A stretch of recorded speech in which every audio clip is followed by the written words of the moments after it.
స్వాగతం. దివ్యవాణి ప్రేక్షకులకు శుభస్వాగతం. దివ్యవాణి ఛానల్లో మనకు ప్రసారం అయ్యేటటువంటి ద్వితీయ వాటికన్ మహాసభలకు చెందినటువంటి అనేక విషయాలను తెలియపరుస్తూ ఈ నవజీవన్ కార్యక్రమానికి విచ్చేసినటువంటి మీకందరికీ కూడాను ఘన స్వాగతం. గత ఎపిసోడ్లో మనం దైవార్చన గడియలుగులో చివరి భాగంలో కొన్ని విషయాలు తెలుసుకున్నాము.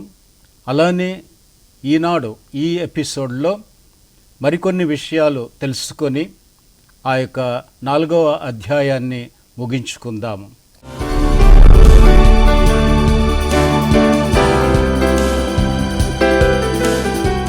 ఈ నవజీవన్ కార్యక్రమానికి ప్రత్యేక అతిథులుగా మన ముందుకు వచ్చి ఉన్నారు.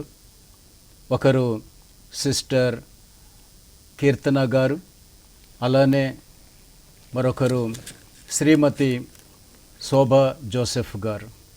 మీకు కూడా ఘన స్వాగతం. వీరు రాక వలన మన యొక్క కార్యక్రమం మరింత చక్కగా నడవడానికి అవకాశం ఉన్నది. ఎందుకంటే వాళ్ళు వేసేటటువంటి ప్రశ్నల ద్వారా మనం ఆ యొక్క విషయాల్లోకి మరింత లోతుల్లోకి వెళ్ళి అనేక విషయాలను తెలుసుకోగలుగుతున్నాము, వివరంగా తెలుసుకోగలుగుతున్నాము. అందుచేత వారికి నిజంగా వందనాలు మనం తెలియపరచుకోవాల్సి ఉన్నది. అందరూ కూడాను చక్కగా టీవీ ముందు కూర్చొని ఈ యొక్క విషయాలను తెలుసుకొని తద్వారా మీ విశ్వాసాన్ని దృఢపరచుకొని ఈ కార్యక్రమం ద్వారా తల్లి అయినటువంటి శ్రీసభ ఏ విధంగా ఈ యొక్క ప్రార్థనావళిలో నడిపిస్తుందో, ఆ ప్రార్థనల ద్వారా అత్యంతమైనటువంటి భక్తితో ఆ పరమాత్ముడిని చక్కగా కొలవటానికి, ఆయనను ఆరాధించటానికి ఉపకరించేటటువంటి అనేక విషయాలను తెలుసుకోవటం ద్వారా మన యొక్క భక్తి, మన యొక్క విశ్వాసము, మన యొక్క నమ్మకం, మన యొక్క దైవ ప్రేమ ఇవన్నీ కూడాను అభివృద్ధి చెందుతూ ఉంటాయి. అందుచేత ఈరోజు మనం ఈ యొక్క 4వ అధ్యాయంలో చివరి భాగంలో ఉన్నాము. గతం వరకు మనం 95 అంశాలను చూసి ఉన్నాము. ఇప్పుడు 96వ అంశాన్ని తీసుకుంటూ ఉన్నాము. ఈ నియమము గురువులకు వర్తించును, ప్రధాన మఠాలకు చెందిన గురువులు పాటించాలి అని. అంటే ఈ నియమం గురువులకు వర్తించదు అని చెప్పడంలో ఉన్నటువంటి అర్థం ఏంటంటే, ఇప్పుడు విచారణలో పనిచేసేటటువంటి వాళ్ళు, అలానే ప్రత్యేకమైనటువంటి స్థలాల్లో పనిచేసేటటువంటి వారు ఆ పనుల యొక్క ఒత్తిడి వలన వాళ్ళు ప్రార్థనల్లో ఒక్కొక్కసారి పాల్గొనలేకపోవటం కూడా జరుగుతూ ఉంటుంది. అందుచేత వాళ్ళు ఆ విధంగా ఆ ఒత్తిడి వలన ఉండటం వలన, ముఖ్యంగా విచారణలో పనిచేసేటటువంటి గురువులు వాళ్ళు గ్రామాలకు వెళ్ళి ప్రార్థనలు చేసుకోవటం, లేకపోతే అక్కడికి వెళ్ళి పూజలు ఇవ్వటం, ఇటువంటివన్నీ కూడా జరుగుతూ ఉంటాయి. అందుచేత వాళ్ళు ఆ ఒత్తిడిలో ప్రార్థన చేయటం, పూర్తిగా చేయటం అన్నటువంటిది జరగకపోవచ్చు. అటువంటి పరిస్థితుల్లో వాళ్ళకి కొంత వర్తించదు, మరికొంత వర్తిస్తుంది. అయితే ప్రధాన మఠాలలో మాత్రం, ఇప్పుడు ఉదాహరణకి సెమినరీ ఉన్నదనుకోండి, అలానే మఠవాసులు ఉన్నటువంటి కాన్వెంట్లు కానీ, అలానే సభలు కానీ ఉన్నటువంటి స్థలాలు ఉంటాయి. అటువంటి చోట తప్పకుండా ఈ యొక్క ప్రార్థనావళిని, ఆ యొక్క కాలాలు అన్నిటినీ కూడాను సక్రమంగా నెరవేరుస్తూ వాటిని పాటించాల్సి ఉన్నది. ఆ విధంగా ఈ యొక్క అంశము మనకు తెలియపరుస్తూ ఉన్నది. ఇక 97వ అంశానికి వచ్చినప్పుడు, ఏ ఏ సందర్భాలలో దైవార్చన గడియలు ప్రార్థనల వలకు బదులు ఇతర దైవార్చన కార్యక్రమాలను నిర్వహించవచ్చునో ఆ యొక్క సూచనలు నిర్దేశిస్తూ ఉంటాయి. ఇప్పుడు ఒక్కొక్క విచారణలో కావచ్చును, లేకపోతే సంస్థలో కావచ్చును, ఒక ప్రత్యేకమైనటువంటి ఒక ప్రోగ్రాం, ఒక ప్రత్యేకమైనటువంటి సందర్భం ఏర్పడుతూ ఉంటుంది. ఆ యొక్క సందర్భాల్లో ఈ ప్రార్థనావళి ఆ యొక్క కాలాలని పాటిస్తూ ప్రార్థనలు చేసుకోవటం అంటూ జరుగుతుంది కదా. అలా జరిగేటప్పుడు ఈ ప్రత్యేకమైనటువంటి ప్రోగ్రాంలు, ప్రత్యేకమైనటువంటి సమావేశాలు ఇటువంటివి జరిగేటప్పుడు ఆ సమయం అన్నటువంటి దానికి కొద్దిగా ఇబ్బంది కలుగుతూ ఉంటుంది. అటువంటి ఇబ్బంది సమయాల్లో ఏ విధంగా ఈ యొక్క ప్రార్థన వల్లిని కాకుండాను వారి యొక్క కార్యక్రమాలు నెరవేర్చుకొని తదుపరి ఈ యొక్క ప్రార్థనావళిని ఏ విధంగా కొనసాగించవచ్చును అన్నటువంటి అంశాలను ప్రత్యేక విధంగా వాటిని తెలియపరిచేటటువంటి సూచనలు, రూబ్రిక్స్ అని అంటారు ఇంగ్లీష్లోని. ఈ రూబ్రిక్స్ అన్నటువంటి ఈ పదము రూబీ నుంచి వచ్చింది. ఎందుకంటే అక్కడ అంశాలను ప్రత్యేకంగా సూచనలు వ్రాసేటప్పుడు ఎర్ర ఇంకుతో వ్రాసి ఉంటాయి. అలానే అచ్చు వేసినప్పుడు కూడాను ఎర్ర ఇంకుతోటి అచ్చు వేసి ఉంటాయి అక్షరాలు. అందుచేత అవి ఎర్రగా ఉంటాయి కనుక దానిని రూబీ అన్నటువంటిది ఎర్రగా ఉంటుంది. అంచేత రూబ్రిక్స్ అని అంటారు అన్నమాట. అంచేత సూచనలు అన్నటువంటివి ఎక్కడికక్కడ అవి ఎర్ర ఇంకుతో ఇస్తారు.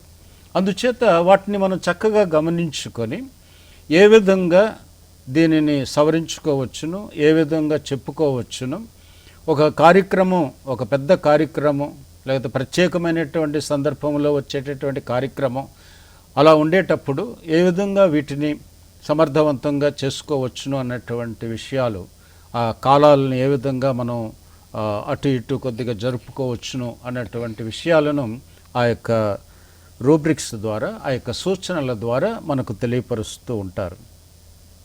అయితే ప్రత్యేక సందర్భాల్లో స్థానిక పీఠాధిపతులు పాటించవలసినటువంటి బాధ్యతల నుంచి తమ గురువులను పాక్షికంగా కానీ పూర్తిగా కానీ మినహాయింపు ఇవ్వవచ్చును. అంచేత మెత్రాసనాల్లో పనిచేసేటప్పుడు ఈ గురువులు ఆయా విచారణల్లో గ్రామాలకు వెళ్ళి పూజలు అందించాల్సినటువంటి ఆ సమయంలో వాళ్ళు ప్రార్థన చేసుకునేటువంటి పరిస్థితి ఒక్కొక్కసారి ఏర్పడవచ్చు. అందుచేత గురువులు ఆ యొక్క అధికారులైనటువంటి బిషప్ గారులకి చెప్పుకొని ఆయా కాలాల్లో ఆ విధంగా జరపలేనప్పుడు వాటి నుంచి కొంత మినహాయింపు, పాక్షికంగా కానీ లేకపోతే పూర్తిగా కానీ ఆ మినహాయింపు అన్నటువంటిది ఇవ్వవచ్చునని చెప్పి మనకు తెలియపరుస్తూ ఉన్నారు. ఫాదర్, గురువులకు మినహాయింపు ఇవ్వవచ్చును అని అన్నారు. అది ఏ రకమైన మినహాయింపు?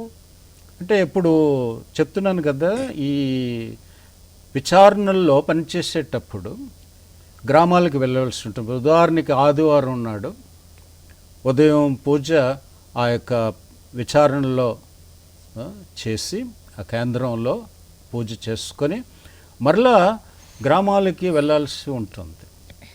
ఆ ప్రత్యేకమైనటువంటి సందర్భాల్లో ప్రార్థన చేసుకోవడానికి కొద్దిగా ఇబ్బందే. ఎందుకంటే పూజ చేసిన తర్వాత ఒక గ్రామానికి వెళ్ళాలంటే ప్రయాణం కట్టాలి. ఈ ప్రయాణంలో చేసుకోవడానికి ఒక్కొక్కసారి అవ్వదు. అదే బస్సులోనే లేకపోతే కారులోనో వెళ్తే చేసుకోవచ్చు. కానీ అదే మోటార్ సైకిల్లోనో లేకపోతే కిక్కిరిసి ఉన్నటువంటి బస్సులోనే వెళ్ళేటప్పుడు ప్రార్థన చేయటం అన్నటువంటిది కుదరదు. తీరా అక్కడికి వెళ్ళిన తర్వాత గ్రామంలో కూడా సమయం దొరకకపోవచ్చు. పాప సంకీర్తనాలు ఆలకించాల్సి ఉంటుంది.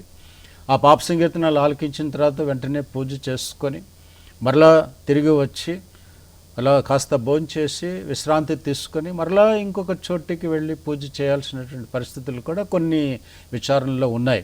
ఎందుకంటే ఆదివారం పూట చాలామంది ఆదివారం మాకు పూజ కావాలండి అని గ్రామాల నుంచి కోరుకుంటూ ఉంటారు. కనుక 2-3 స్థలాల్లో ఆ విధంగా పూజలు ఇవ్వటం అన్నటువంటిది జరుగుతూ ఉన్నది.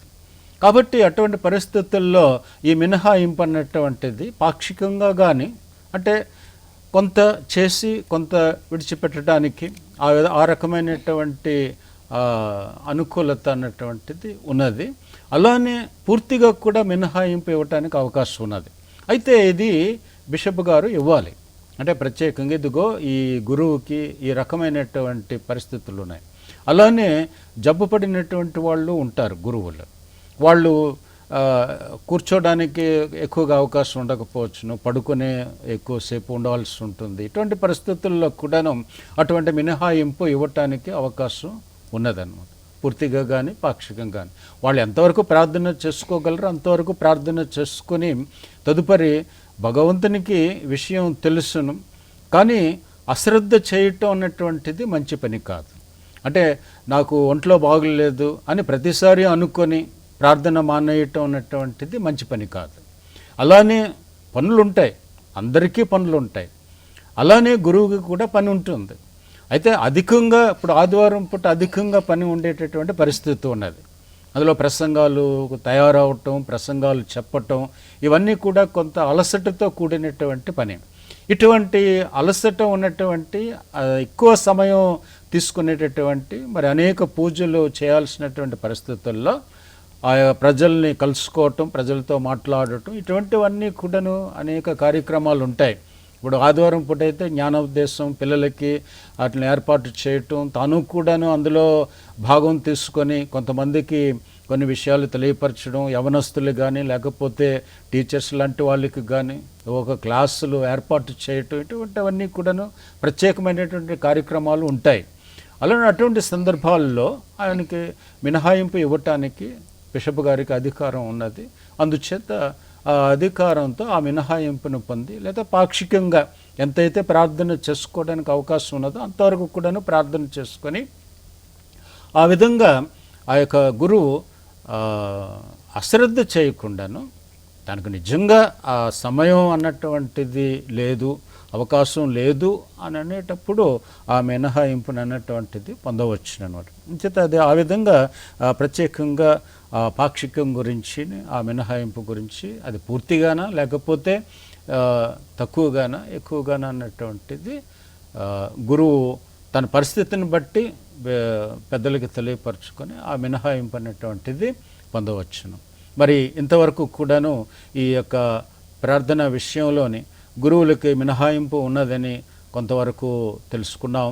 అలానే మఠవాసుల్లో పెద్ద పెద్ద మఠాల్లో ఉన్నటువంటి వాళ్ళు తప్పకుండా వాళ్ళందరూ కలిసి ప్రార్థన చేయాలి, ఆయా కాలాల్లో వాళ్ళు ప్రార్థన చేస్తూ ఉండాలి అని మనం చెప్పుకున్నాం. మరి కాస్తంత విరామం తీసుకుందామా? విరామం తర్వాత మరలా మనం కలుసుకుందాము.